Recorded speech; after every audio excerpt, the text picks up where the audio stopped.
nossa live de hoje, sempre com o tema vinculado à educação, é exatamente um fenômeno que temos assistido já de algum tempo e que a gente pode chamar de a infantilização do adulto. Essa infantilização do adulto não é simplesmente um problema de julgamento moral. Afinal de contas, todos nós erramos na vida, todos nós temos nossos defeitos, nossos pecados. Então não se restringe, não se reduz a um julgamento moral. A infantilização do adulto é muito mais uma questão de percepção da realidade. Como as pessoas estão percebendo e assim como as pessoas estão se relacionando com a realidade.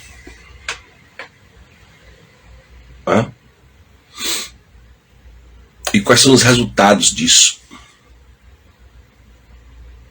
Então não é novidade que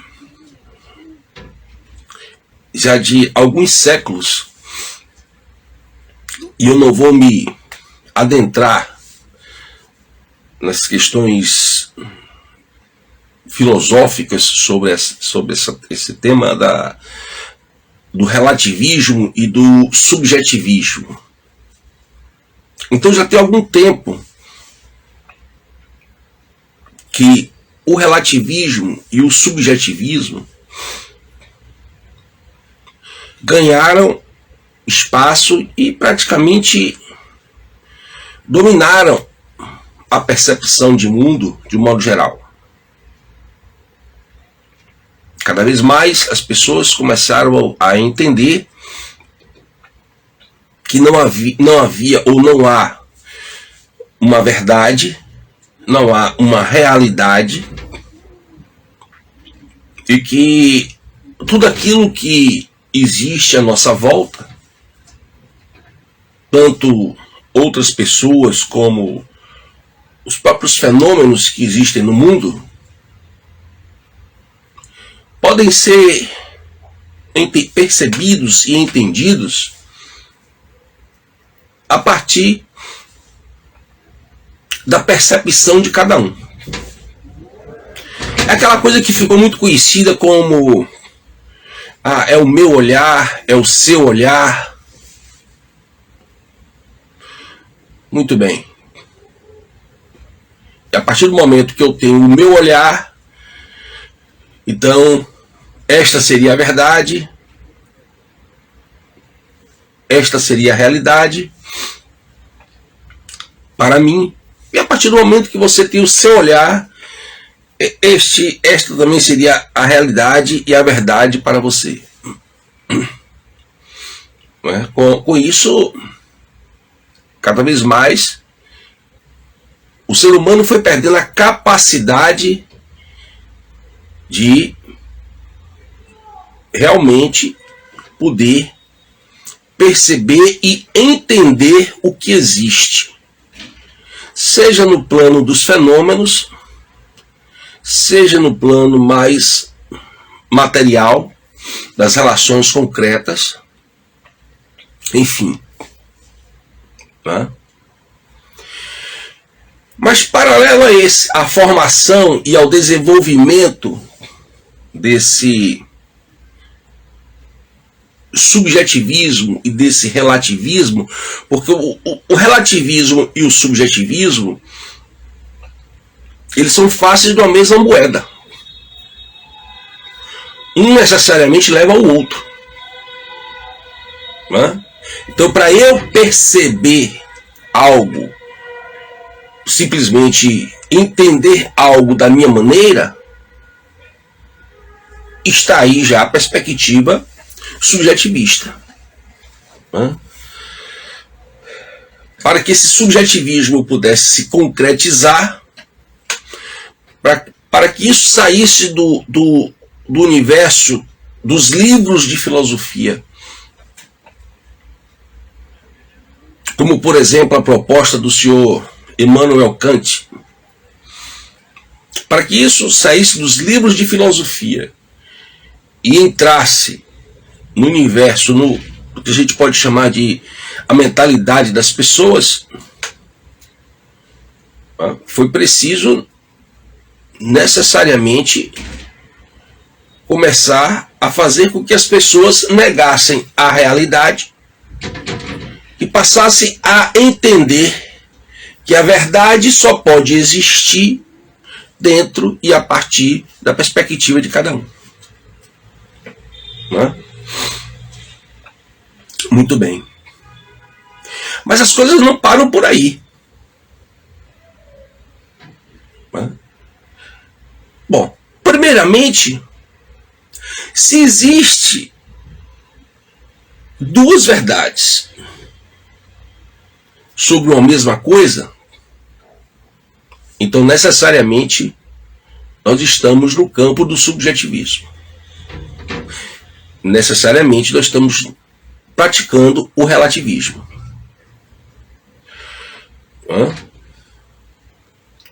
Se eu digo que este aparelho que está aqui na minha frente, eu vou dar um exemplo um pouco exagerado para você entender. Se eu digo que este aparelho que está na minha frente é um celular, e você diz que este aparelho pode ser uma televisão, então existem duas verdades sobre o mesmo objeto. Então nós caímos aí no campo do relativismo e automaticamente do subjetivismo. Mas como eu dizia, a coisa não para por aí, porque ao mesmo tempo que esse subjetivismo e esse relativismo foi passando a fazer parte da mentalidade das pessoas, ocorreu, obviamente, todos nós sabemos, esse desenvolvimento tecnológico, esse desenvolvimento da manipulação de informações, esse desenvolvimento de trazer versões sobre os fatos, que na grande maioria das vezes não condizem com a realidade. Vejamos um outro exemplo interessante, essa chamada agora guerra entre a Rússia e a Ucrânia. Uma guerra feita, além de, claro, invasões, bombardeios, enfim, sangue, morte, destruição, mas uma guerra feita fundamentalmente a partir do jogo de informações. E você vê como tantos especialistas apareceram para dar suas opiniões sobre algo, sobre um fenômeno, que os mais treinados militares, os mais bem treinados militares do mundo na área de inteligência estavam tentando decifrar. E tantos youtubers brasileiros, por exemplo, já sabiam o que estava acontecendo. Eles já podiam afirmar, que o que estava acontecendo era isso ou aquilo. Eles já afirmavam. São inúmeros vídeos rodando nas redes sociais, entrevistas, vídeos no YouTube de especialistas afirmando as suas teses a respeito de algo que não tinha a mínima possibilidade deles afirmarem nada, porque todas as informações que estavam chegando ao nosso contato, né, eram exatamente informações, digamos assim, não quero bem usar esse nome não, eram informações falsas, né? A guerra estava se travando no plano real, do sangue, do combate, da destruição, mas a guerra estava sendo travada também, fundamentalmente, de forma extremamente importante e eficaz, no plano da informação e da contra-informação. Então, como é que nós daqui poderíamos ter certeza sobre algo? Afirmar que o desenvolvimento da guerra estava nesse sentido, que a Rússia estava ganhando, ou que a Ucrânia estava ganhando, enfim. Como é que nós podíamos afirmar algo sobre o qual nós não tínhamos a mínima capacidade de ter certeza sobre a realidade, sobre a verdade? Como é possível isso? Sim, é possível. É possível na medida em que as pessoas passaram a pensar de forma relativa e subjetivista. Então a percepção daquele youtuber sobre a guerra é a verdade. A percepção daquele youtuber sobre as imagens que chegou até ele é a verdade. Então aí a partir daí ele se julga até um especialista em geopolítica, simplesmente analisando imagens, fotografias e imagens de vídeos, né, que chegaram até nós via as redes sociais, também utilizadas pelos serviços de inteligência para fazer o jogo de informação e contra-informação. Percebe agora? Mas aí, continuando nessa nossa reflexão, como eu estava dizendo, no desenvolvimento dessa tecnologia aparece também, obviamente, o desenvolvimento paralelo, o desenvolvimento das técnicas de manipulação de massa. Já fiz muitos vídeos, muitas lives sobre isso, tem vídeos no meu canal falando sobre isso, né? Desde 2020 eu fiz muitos vídeos sobre isso, teve um até que eu chamei de a loucura das massas, né? Quando disseram por aí que havia um bichinho que estava devastando a humanidade, e foi aquela loucura, né? E que tinha um remédio, tinha uma substância que ainda não estava ainda comprovada, não tinha passado todos os testes, estava em fase experimental, mas que ia salvar vidas. E aí todo mundo foi lá, botou o braço, tal, aquela coisa. Então, as técnicas de manipulação de massa, elas também se sofisticaram bastante e se tornaram muito eficazes na medida em que a tecnologia se desenvolveu, inclusive o celular substitui a televisão. Né? Então agora você não precisa esperar o Jornal das 8 para saber o que está acontecendo no mundo, ou pelo menos as versões que chegam a você sobre o que está acontecendo no mundo. Você agora simplesmente liga o seu celular. Isso tornou essas técnicas de manipulação de massa extremamente eficazes. Bom, então já que não existe realidade, já que não existe verdade, tudo depende do nosso olhar, do olhar de cada um. Né? Foi sendo colocado bem devagarinho, mas que deu muito resultado, nós estamos vendo aí. Né? Com o que você deveria se preocupar?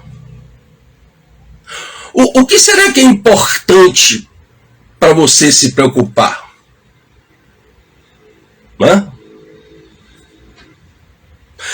Bom, então os manipuladores de comportamento, que você acha também que não existe, porque de acordo com o seu olhar, isto é uma teoria da conspiração.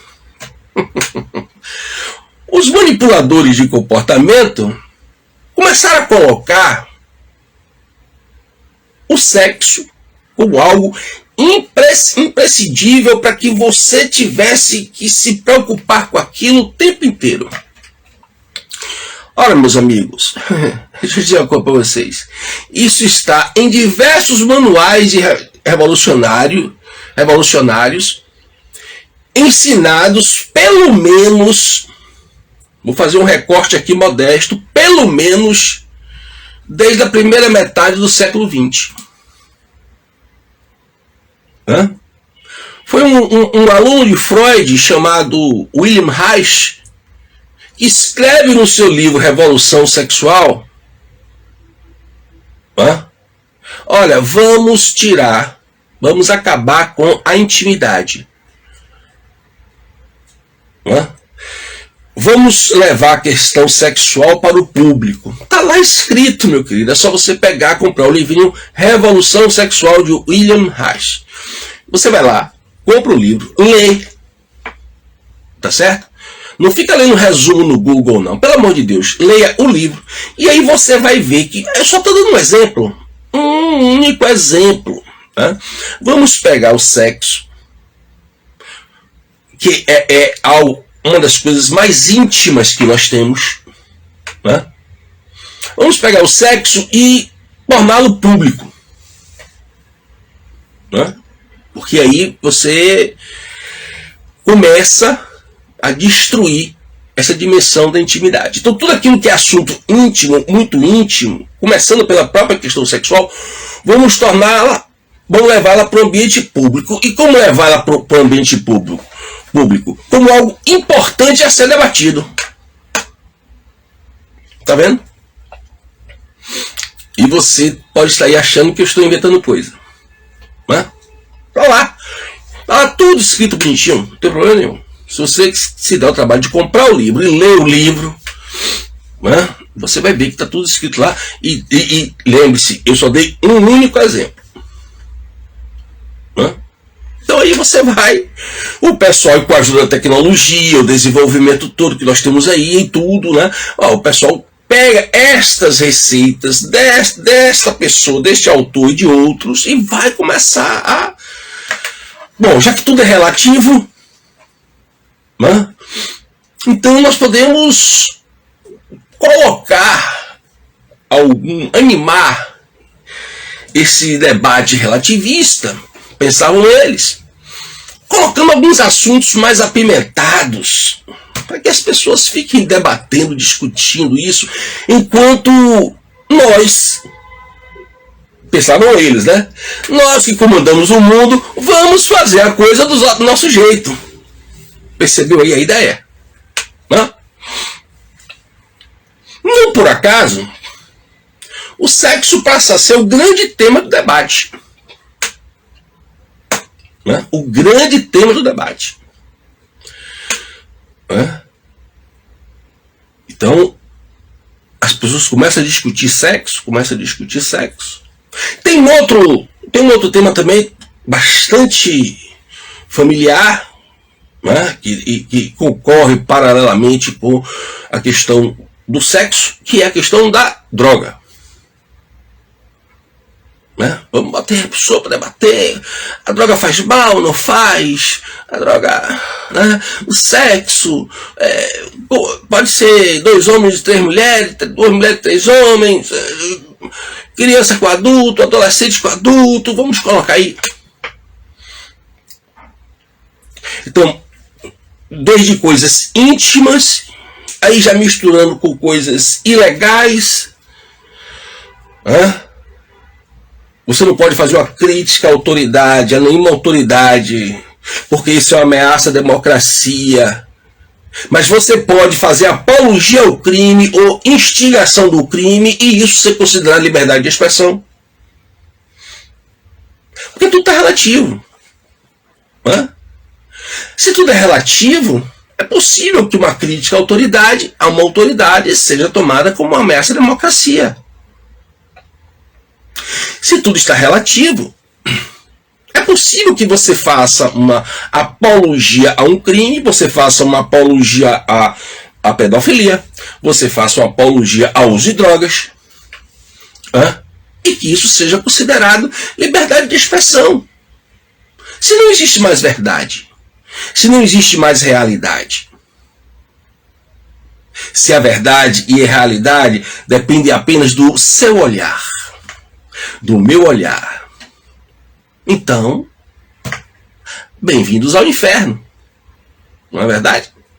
Pelo menos essa verdade acho que você vai admitir, né? Então, é assim que vai se dando o processo de infantilização do adulto. Hã? E chegamos ao ponto áureo também, quando o adulto ele já não é mais nem capaz de reconhecer que ele está infantilizado, que ele está sequelado e que é ele que está criando, gerando todos esses problemas infanto-juvenis que os adultos hoje tanto apontam, ou legitimando, ou condenando. Aí depende do olhar de cada um.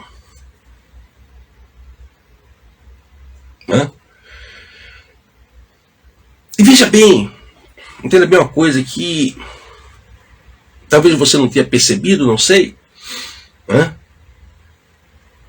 mas o mundo realmente sofisticou bastante. Você pensou que foi apenas na capacidade e na capacidade de memória do seu computador, na capacidade de memória do seu celular, no processador de dados do seu computador, do processador de dados do seu celular, a expansão da rede de internet. O problema é que você acha que essas coisas são feitas para o seu bem.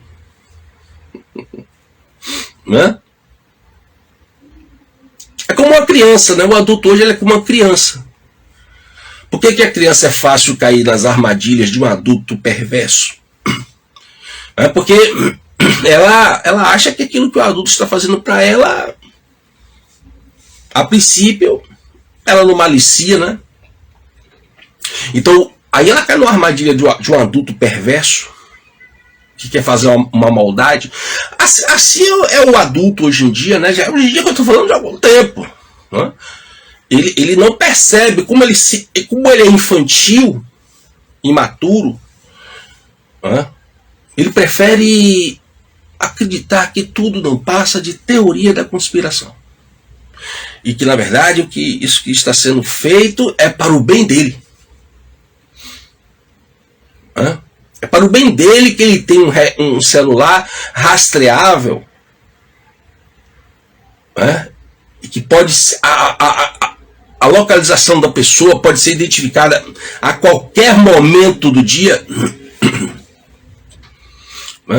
É para o bem dele que ele acha que o Google sabe tudo que ele está falando em casa, com o celular dele ligado ou desligado. Ele acha mesmo, as pessoas acham mesmo que isso é para o seu bem. Não é verdade? Então, essa infantilização do adulto foi fazendo com que se tornasse cada vez mais fácil manipular um maior conjunto de pessoas, levando essas pessoas para a direção ou as direções que os verdadeiros donos do poder, que não são esses que você elege, é outra imaturidade sua. Você achar que um presidente manda em um país, você é muito inocente para cair nessa história. Você achar que um parlamentar está criando as leis que ele quer,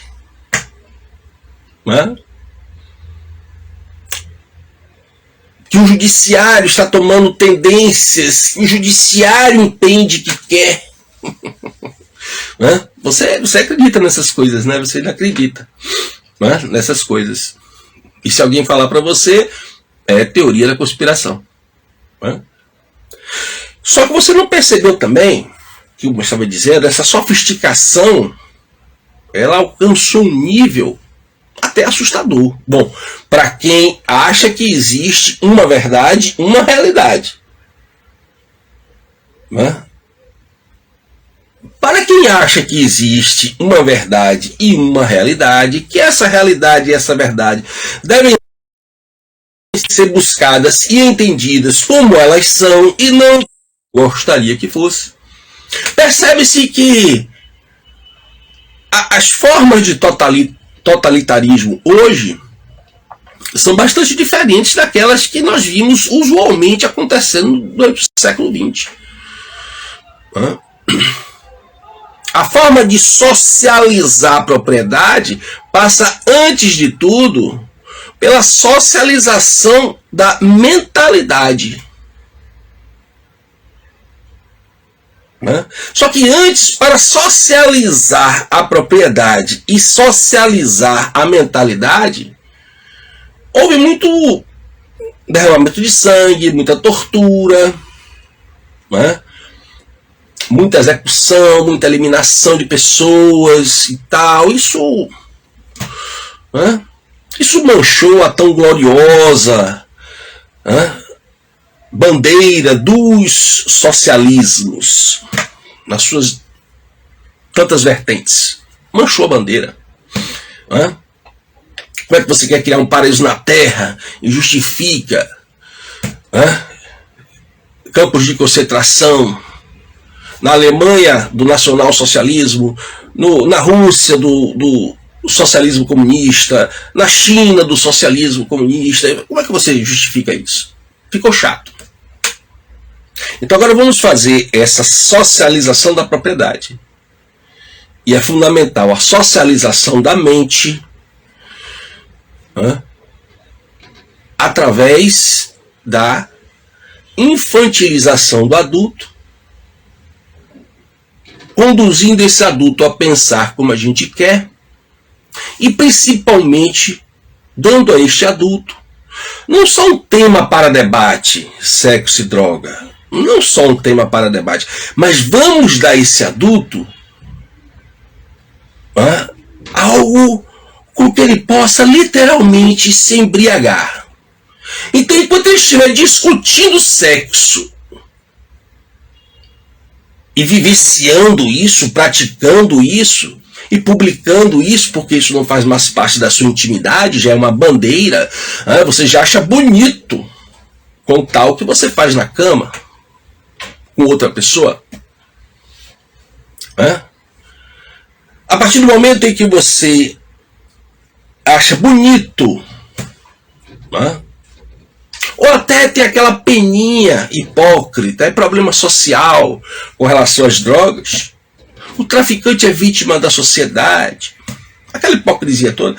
Então, enquanto as pessoas estão no consumo dessas atividades, sexo e droga, e ao mesmo tempo envolvidas em debates calorosos, como se estivesse dando uma grande contribuição para o desenvolvimento da humanidade, os donos do mundo estão socializando a sua propriedade, principalmente através de impostos.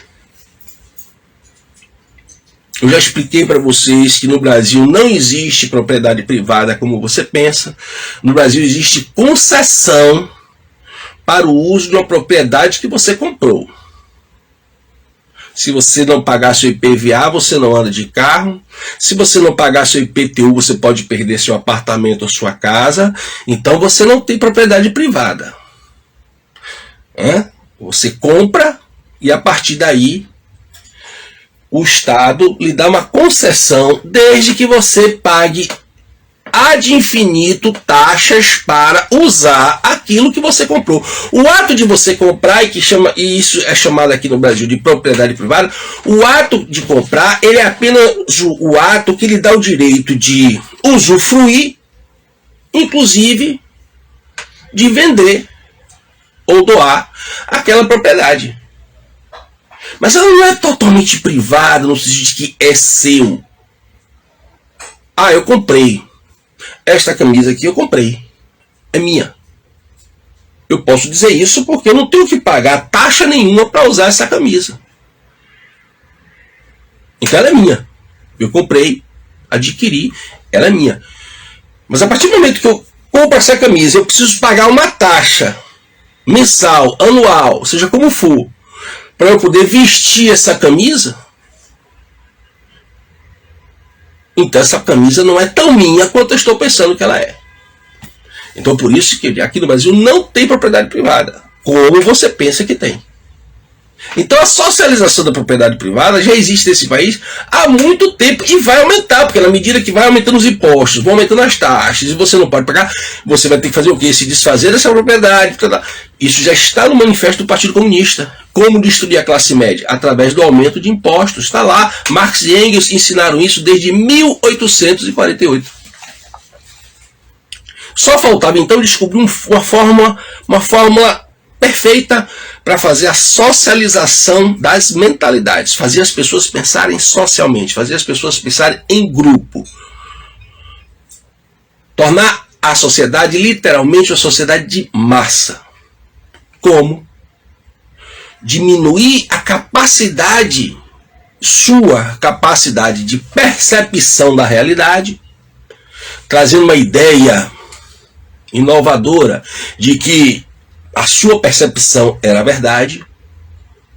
Então, diminuindo a capacidade do adulto de perceber, entender e analisar a verdade, a realidade, e ao mesmo tempo trazendo para esse adulto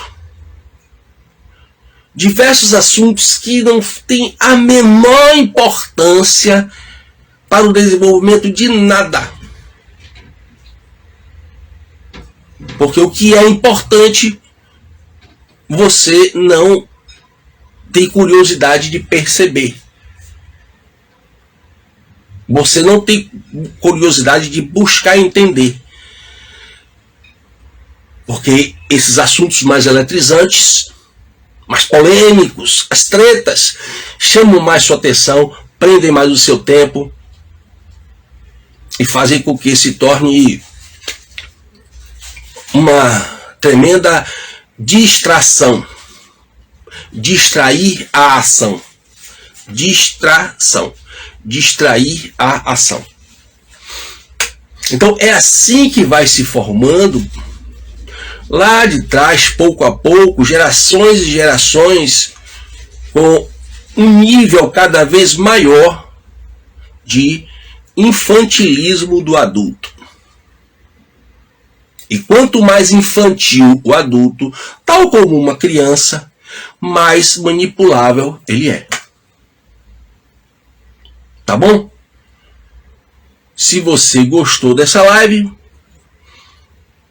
dê o seu like, faça seu comentário, divulgue, vá lá no meu site. Muito obrigado pelas pessoas que têm se matriculado nos meus cursos. Já vai sair a 3ª turma do curso Como Educar e Ensinar o Seu Filho em Casa, a 2ª turma do curso Educação, Virtude e Imaginação.